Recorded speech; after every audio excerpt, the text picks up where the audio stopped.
everybody. Dr. Rick Wallace here, dropping in on you another day, which is also another opportunity to go out into the world and make an impact and make a difference. And no matter what the superficial goals and desires you have, whether it's financial uh, progression, financial fluidity, financial independence, whether it's relational growth, whatever. At the end of the day, it all has to be centered around the impact that you make on the world. How are you impacting the world around you, and how is that writing your legacy? Ultimately, when you move away from the secondary and ancillary results and consequences and rewards that come from you living in a certain way, it boils down to how are you serving the world in the dynamic and sphere and arena in which you reside. How are you impacting the lives of other people, impacting groups, impacting individuals, impacting your mate, your children? What is the role that you're playing in making the world a better place than when you found it? And I tell people all the time that the first half of my life was about me. It was about me getting what I wanted, doing what I wanted, and having what I wanted, and going where I wanted, and all of that. And I looked up, and I'm in my 30s, and I'm empty. I've got all the things I ever said I wanted, and then some, and I'm empty.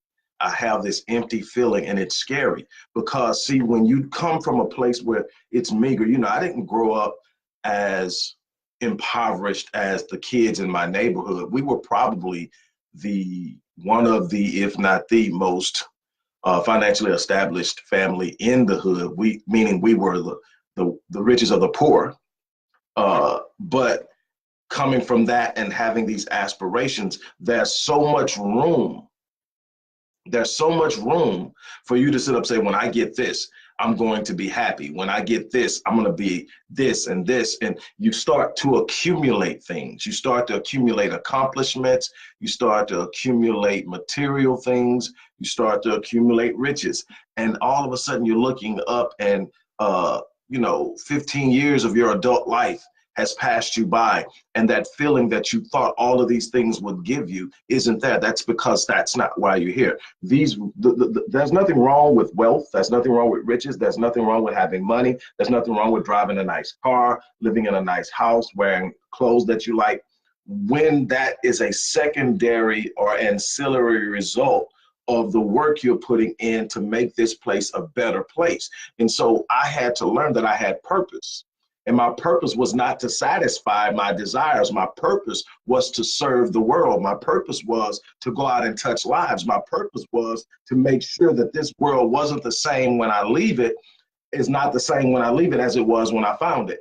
And that is where you start to find fulfillment. See, fulfillment cannot be achieved through material gain. Fulfillment cannot be achieved through hitting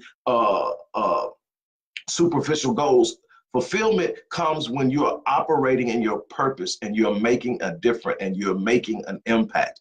And you can look at your life and see how you're writing a story that will be told long after you leave this place. And that's where fulfillment comes from. Not what you serve yourself with, but how you serve others. And so I just want to touch on that before, and I'm not going to be long today, but before I get into today's business principle, I want to remind you that we're in the midst of a pre-order. We're in the midst of pre-ordering the pre-order promotion for my 21st book, which is I Am, which focuses on the words I am that precede statements that make declarations in your life. In other words, whatever follows I am is going to set the path of the course of your future. And so it's very important that you understand the power of those words and what you use in consistently following those words to describe who you are. Most people describe who they are by where they are, and then they get locked into it because that's the power of I am. And so I talk about that in that book. It's the second book in a 6-book series. It's the follow-up to Critical Mass. And so if you haven't gotten Critical Mass, I suggest you get that too, but you don't have to read them in a linear format. They're made to be linear, but they're also modular, meaning that they stand alone and they comprise a principle and an idea in and of themselves. So definitely get that. Also, we are pushing through with the Conquering Worry, Anxiety, and Fear Masterclass. If you haven't enrolled in that, get yourself in, get started. That like I think I told you, there's a study that shows that this study was done, wow, 15 years ago now. But even then, 15 years ago, it showed that a high school student 15 years ago had the same level of anxiety as a psychiatric patient in the 1950s. The evolution of technology, access to the lives of everything, the rapid speed in which things are moving now has created this unbridled level of anxiety that's growing exponentially. And if you were to do that same study now, it would be worse. And so we deal with tried and tested and proven methods for conquering anxiety, worry, fear, and literally moving your life forward in ways you probably couldn't even imagine.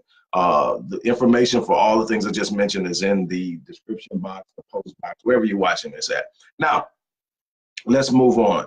This is Business Principle Thursday. We're going to talk about business principles and concepts and ideas and philosophies on Thursdays. And so one thing that's very at the core, is very much at the core of the mindset that's necessary to get on in life, not just in business, but in any area of life, is you've got to get out of the mindset of the perfect timing. As so many people, well, when the kids grow up, when I finally do this, when I get this amount of money, when this comes around, and it's always this idea that there's going to be a perfect timing that you can get your business started, or that you can start working on your marriage, or that you can start working on advanced education or academics and scholarship, or whatever it is you're looking for. You are in a situation where when you get an idea, you got to move on. I said it today. The problem, a lot of people, man, as soon as I get a good idea, it's not that you don't have a good idea. You have good ideas that roll through your head every day. Every day of your life, there's a good idea that can literally set you up for life. But the thing is, 98% of the people never act on it. I mean, never take one step, never go out and do anything. I mean, the moment that an idea comes in, you need to lock it in with action. You need to associate an activity with it that gives you a sense of accomplishment that will start it. There's no such thing as perfect timing. There's no such thing as the perfect opportunity. Perfect opportunity is literally created through unperfect or imperfect activity. You turn the moment into the perfect moment. You turn the opportunity into the perfect opportunity. I think it was Norman Vincent Peale that once said that those who get on in this life are those who wake up in the morning and understand what they need, and they go out and they find it, or they create it. It is not something that's just going to fall in your lap. It is the results of your engagement in the idea that's going through your mind. Most people, the number one cause of failure in any area in life isn't somebody else. It's self-sabotage. It's coming up with reasons, excuses, and ideas that say you can't. It's buying into a false narrative that was written a long time ago. It's accepting the negative input of other people. You have to look at what it is you decide that you want to do. Take action on it. It is the imperfect activity associated with the idea that turns that idea in the moment and the opportunity into the perfect moment and the perfect opportunity. Before that, it does not exist. It is that simple. You have to make up in your mind what it is you want, and then you have to go out with a mindset that I'm going to get it or I'm going to die trying. It's that simple. People ask me all the time, what's the number one factor in the successes that I have? How did you write 20 books and about to publish your 21st? How did you get these many businesses started over 30 years? How did you get this much research done in academia? How did you do all these things that you've done and you're 51 years old and you don't seem to be slowing down? And I say, if I have to sum it up in one word, it's relentless. It's not how smart I am. It's not how many resources I have. It's not how many people I know. It's none of those things. It's relentless, because everything I have that I consider a resource now came because I was relentless. I didn't have it when I started. The only thing I had was a gift to be able to go in, read, write, and communicate. And then I had to nurture that. I had to nurture it. It was first nurtured by my great grandmother, and then it was nurtured by my own desires. Then teachers and people came in along the way that nurtured it. But it was me that was willing to speak. Nobody would have known that I could sit up and speak at the early age that I started speaking if I wasn't already talking, if I didn't find joy in doing what I was gifted to do. And so I got out there. Then I learned that I could write, and then people saw that and started to nurture that. And I thank those people who did that. Miss Geraldine Francois, Miss Leonard, my high school journalism teacher, all of the people who looked at me and said, hey, look, there's something special in you. Miss Dewberry, my 11th grade English teacher. I mean, so many people at an early age said you're exceptional. But I had to be believing it, and I had to be executing for either one of them to even see it. I wasn't waiting on a perfect opportunity. I wasn't waiting on somebody to crown me anything. I saw something I was passionate at, and I decided I was going to do it, and I was going to enjoy life. I was going to make it work for me. It was being relentless. I simply will not quit. My mindset is real simple. I'm going to come up with an idea. If I love the idea and I ask myself a couple of qualifying questions, the number one qualifying question is, if I start this, am I willing to go the distance? What does that mean? Am I willing to do it until I finish it? Meaning I can't quit. If the answer is yes, and I see that it's going to not only benefit me, but benefit others, then I'm going to get into it. And then at that point, I'm going to get it or I'm going to die trying. It's that simple. There's nothing easy about anything you see when you look at people who are successful, especially those that started with meager means, with little to nothing, and they built something. It didn't come out of ease. It came out of a commitment to go the distance. It came out of a commitment to wake up and make things happen where there seemed to be nothing. It came from calling things that are not as though they were. It came from making a declaration that established a point of pursuit and truth that they refused to relent on until they got what they desired. That's what you have to sit up and do. There is no easy way around getting on in life. When you sit up and you talk about something of anything true, of the true nature of something truly valuable, it calls for hard work. It calls for sacrifice. It calls for a willingness to be ridiculed, a willingness for people to bring up your past, a willingness for people to point out your imperfections. And we all have them. And you've got to learn how to manage them, but you got to understand you're going to make mistakes. You're going to upset some people. You're going to make some wrong turns. But what you got to sit up and do is say, I refuse to mortgage my future to pay for my past. And I tell people, there's so many people out there doing just that. They're literally sitting up and mortgaging their future, trying to pay for past mistakes. They're not pursuing anything because they're still carrying a load of guilt from the things they did in the past. There's some things I'm absolutely not happy about. And as I work forward, I try to make sure I'm a better person. I try to make sure that I'm not the person that made that mistake. And I try to make amends, but I never lock myself into a situation where guilt is so heavy that I can't move forward, that I'm no longer good to anybody because I was bad to one person, or I was bad to myself, or I was bad in a situation. Nobody wants that. Everybody wants this perfect record when they end, but you can't be aggressive. You can't be focused and have a perfect record. You can sit back and play it safe and never do anything, try to work with, and you still gonna have people that are gonna look at you and say you wronged them. You still gonna have people that's gonna look up and say that you aren't who you are. You're going to have to be okay with you. You're going to have to be okay with being imperfect. You're going to have to strive, but you should be striving for perfection. And whenever somebody tells me I'm not perfect, I say, but you should be striving for it. No, you're never going to hit it, but as long as you're striving for it, you never stop growing. So that's what you should be doing when you leave this place. If you live to be 100, when you leave this place, you should still be growing. Why? You should be striving for the perfection that is impossible to grasp. Why? Because as long as I'm reaching higher, I'm getting higher. Don't take the idea that you're not perfect as a reason to be complacent in a certain state or a certain position. You need to look at yourself and say, you know what, I'm not perfect, but damn it, I'm going for it. Wake up every morning and be a little better than you were the day before. Wake up every morning and love on somebody a little harder than you loved before. Wake up every day and look for somebody different to touch every day that you didn't touch the day before. Look for ways to be an impact in this world. And when doing that, you're writing a legacy. I'm telling you, if all you do is look to serve you through your whole life or look to stay safe all your whole life, you're missing the point. You're here to make an impact. You're here to write a legacy that's so powerful, that's so strong, that long after you're gone, people are still talking about the impact that you had on the world. That's not supposed to be an anomaly. That's supposed to be the way that we live our lives, actually living our lives in such an emphatic and powerful way that people are talking about us long after you're gone. I've heard this so many times growing up, and now I know for certain that it's absolutely true. But, you know, I've heard the old folks, the elders, talk about how you're writing your obituary as you live your life.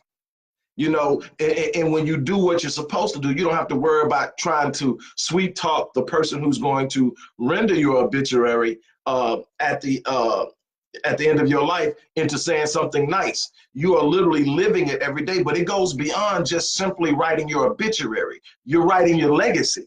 You're writing something that after the obituary has been read or spoken or preached, depending on what background you're from, after that's done and your remains are disposed of in whatever way that will be done, what's left? Does it end at the obituary, or are we still talking about you 10, 15, 20, 25 years later because you came, you saw, and you come? People are looking at you for answers. People are looking at you for hope. People are looking at you wanting to be able to see that something that they want to do is possible. It's up to you to live a life that shows them it is. With that being said, look, I'm going to get out of here. There's so much more I've got to do today, but you've got to understand that there's no such thing as perfect timing. There's no such thing as the perfect opportunity. You putting intense activity, action, up against the idea that you got excited about. I heard one speaker say the problem with most people is they have an internal snooze button. I think it was Mel Robbins said they have an internal snooze button, and what she was trying to communicate or disseminate was the fact that you get these ideas that pop in your head. I tell you, all day long, you got ideas. You hear other people talking and you get ideas. You sit up and you daydream and you get ideas. Ideas that are awesome. Ideas that can literally change the world. And what do? After a little while, you press the snooze button. Maybe you press it because you can't see how you're going to do it. Maybe you press it because it's too intense. Maybe you press it because it sounds good, but you don't see how it involves you. For whatever reason, you keep pressing the internal snooze button on these ideas. It's not that you don't have good ideas, it's that you're not acting on them. That's what you have to be able to do. You have to be able to sit up and say, you know what? I am going to make a move on this. And it's okay if it's a bad move. Make a decision. It's better to make a wrong decision than no decision at all. You can always adjust. You can always make changes. But you cannot consistently sit there and do nothing. Let somebody else dictate what you're worth by telling you where you're going to work and what they're going to pay you. Let somebody else dictate how you're going to influence the world by putting you in positions that you were never designed to be in. You've got to look at who you are. You've got to take what's on the inside of you. You got to go out and apply it. You've got to be forceful in your intent to make a difference in this world. All the other stuff that's at the front of your mind right now, all the other stuff, the money, the cars, the clothes, the house, the traveling, you know, all that stuff comes as a result of living in your purpose and bringing such value to the world that the world reciprocates through numerous means of compensation. It's not always money. Sometimes you're going to find that the greatest compensation you can get is the gratitude of a person who doesn't know what they would have done if you didn't come along. That cannot be paid for, I'm telling you. When someone says, oh my God, you touched my life, you helped me change, I don't know what I was going to do before you came along. You can't pay for that. There's no amount of money you can put on that. And there's those times where you're going to pour into people and it's not about money.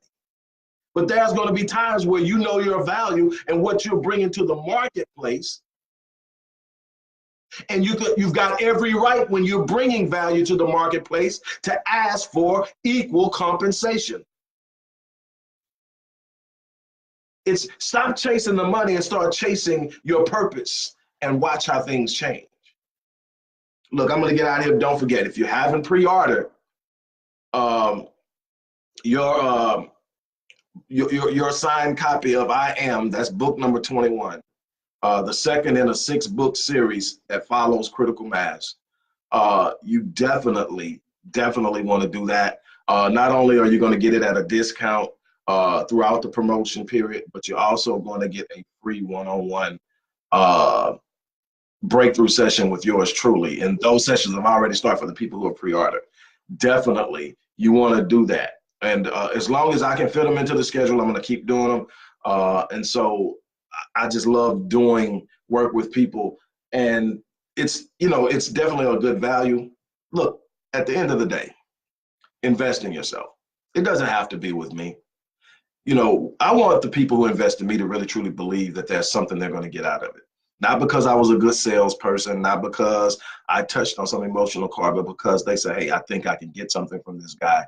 And I think that what he's asking is worth it. I think the value is there. And those are the people I want to spend with me. And maybe you don't see that with me. Find somebody you do see it in, because one of the things that you're going to have to do to get the return that you need is you're going to have to invest. You're going to have to invest in yourself. You're going to have to invest a certain amount of money. You're going to have to invest a certain amount of time. You're going to have to invest a certain amount of energy into reading and studying and learning. That's just a part of the process. You're not going to get through life and be everything you can be by sitting back and waiting on everything to happen without you ever investing yourself in the way of money, blood, sweat, tears, energy, and effort. It just is not going to happen. So if it's not with me, find somebody.